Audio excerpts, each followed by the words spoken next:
আপনাদের সকল প্রিয় উপস্থিতি, আপনারা জানেন আমাদের ইসকনের যেই নেতা চিন্ময় কৃষ্ণ দাসকে রাষ্ট্রদ্রোহী সন্দেহে এবং রাষ্ট্রের প্রশাসন পুলিশ প্রশাসন তাকে গ্রেফতার করেছে। এটি সম্পূর্ণ রাষ্ট্রের একটি দায়বদ্ধতার জায়গা থেকে তাকে কিন্তু গ্রেফতার করেছে। আমরা জানি প্রিয় উপস্থিতি, দেশে আমরা ঐক্যের সাথে সম্প্রীতিতে শান্তিতে বসবাস করছিলাম, কিন্তু দুঃখের বিষয় একটা কুচক্রী মহল যারা ভারতের দালালি করে বেড়াচ্ছে, ভারতের ইন্ধনে আমাদের এই শান্তিপূর্ণ বাংলাদেশকে উশৃঙ্খল করার পায়তারা করছে।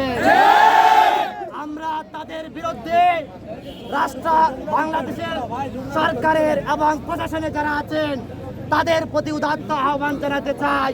এই ইসকন একটি জঙ্গিবাদী সংগঠন। ইসকন কখনো ধর্মের উদ্দেশ্য যদি তারা সাধন করত, তারা শান্তি চেত, কিন্তু দুঃখজনক বিষয় তাদের নেতাকে যখন চট্টগ্রামে গ্রেফতার করা হয়, তারা শান্তিপূর্ণভাবে তাদের নেতার মুক্তি দাবি করতে পারত। আমরা দেখেছি আমার এক ভাই অ্যাডভোকেট সাইফুল ইসলাম আরিফকে তারা যেভাবে নির্মমভাবে কুপিয়ে হত্যা করেছে, এটি আমরা কখনো মেনে নিতে পারি না। আমরা স্পষ্ট তাদেরকে জানিয়ে দিতে চাই, ভারতের দালালি করে যারা বেড়াচ্ছেন, স্পষ্ট হুঁশিয়ারি বেগম রোকেয়া বিশ্ববিদ্যালয় থেকে জানিয়ে দিতে চাই, তাদের বিরুদ্ধে আমাদের ডাইরেক্ট অ্যাকশন। আমরা আরো কঠোর কর্মসূচি দিতে বাধ্য থাকিব। আমরা শান্তিপ্রিয়, আমরা সম্প্রীতিতে বিশ্বাসী, আমরা শান্তি চাই। আমরা তাদের বিরুদ্ধে যাতে প্রশাসন অতি সত্বর ব্যবস্থা নেয় সেই আহ্বান জানিয়ে আমি আমার সংক্ষিপ্ত বক্তব্য শেষ করছি।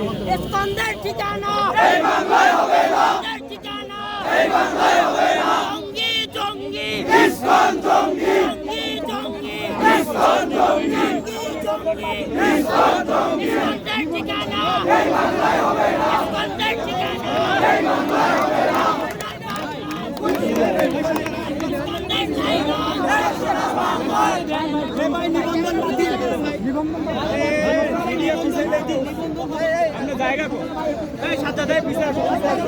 সবাই একটু বিচার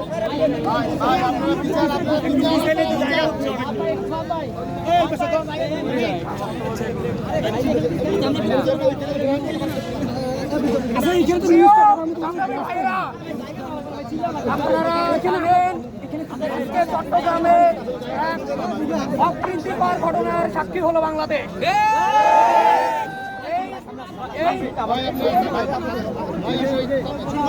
এই উপমহাদেশের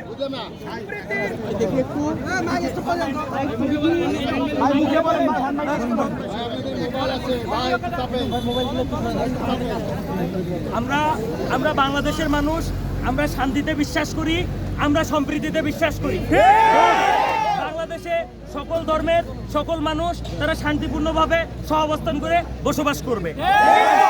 কিন্তু এই যে সংগঠন, তারা বিগত কয়েকদিনে তাদের কর্মকাণ্ডের মাধ্যমে প্রমাণ করেছে যে তারা একটি উগ্রবাদী সংগঠন, তারা একটি জঙ্গি সংগঠন, তারা বাংলাদেশের শত্রু, তারা ভারতের দালাল, তারা ভারতের যে দালাল এবং বাংলাদেশের এই যে সাম্প্রদায়িক যে সম্প্রীতি এটাকে বিনষ্ট করার জন্য এবং মোদির যে কুচক্র, সেই কুচক্রকে বাস্তবায়নের জন্য যে নীল নকশা তারা বাংলাদেশে বাস্তবায়ন করতে চেয়েছে, বাংলাদেশের মানুষ, বাংলাদেশের জনতা, বাংলাদেশের ছাত্র সমাজ এটা কোনোদিন হতে দেবে না। বেগম রোকেয়া বিশ্ববিদ্যালয়ের মাটি থেকে বলে দিতে চাই যে এই জঙ্গিবাদী যে সংগঠন, এই ইসকনকে অতি দ্রুত নিষিদ্ধ করে হবে এবং তারা তাদের এই যে সকল উগ্র যে ধর্ম যে কুচক্র যে মহল আছে তাদেরকে অতি দ্রুত বিচারের আয়তায় এনে তাদেরকে বিচার এই বাংলার মাটিতে নিশ্চিত করতে হবে। স্পষ্ট বলে দিতে চাই যে এরপর এই ইসকন নামক যে জঙ্গিবাদী সংগঠন, এই সংগঠন যদি এই বিগত কিছুদিনে তারা যেরকম উস্কানিমূলক কর্মকাণ্ড করেছে, এরকম কর্মকাণ্ড যদি করার চেষ্টা করে, তাহলে বাংলাদেশের সাধারণ মানুষ, সাধারণ ছাত্র জনতা, হিন্দু মুসলিম বৌদ্ধ সবাই মিলে তাদেরকে রুখে দেবে। আমরা আমাদের দাবি স্পষ্ট, যেহেতু তারা একজন নিরপরাধ আইনজীবীকে তারা গলা কেটে হত্যা করেছে, সুতরাং তাদের যে জঙ্গি কর্মকাণ্ড এটা প্রমাণিত হয়েছে। অনতিবিলম্বে এই তাদের নিবন্ধন বাতিল করতে হবে, বাংলাদেশ থেকে নিষিদ্ধ করতে হবে।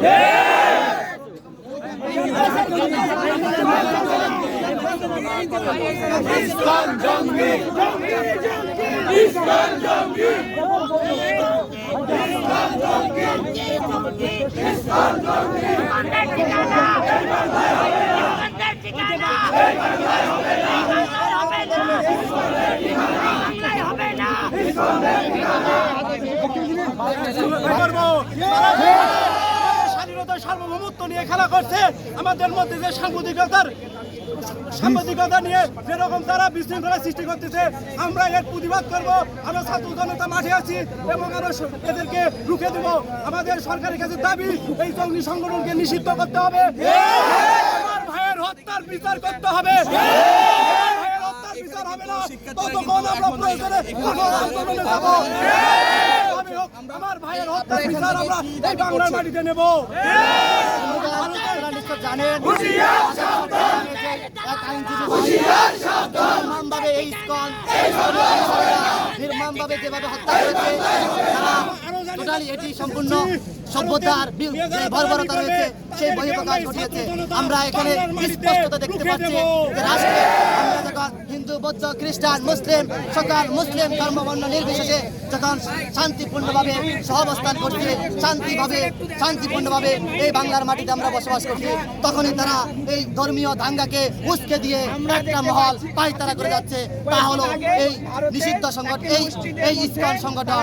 আমরা বাংলাদেশ সরকারের প্রতি উদাত্ত আহ্বান জানাতে চাই, আগামী 24 ঘন্টার ভিতরে এই ইসকনকে যদি রাষ্ট্রীয়ভাবে নিষেধাজ্ঞা করে নিষিদ্ধ করে ঘোষণা না করা হয়, তাহলে আবু সাঈদের চত্বর থেকে, আবু সাঈদের ক্যাম্পাস থেকে আমরা আবার একটি গণ অভ্যুত্থানের জন্য ডাকব। আমরা তাদেরকে স্পষ্ট হুঁশিয়ারি করে দিতে চাই, এটি জঙ্গি সংগঠন, তাদের আচরণে সেটা স্পষ্ট হয়ে উঠেছে। সুতরাং আর নয় অসাম্প্রদায়িক চেতনা।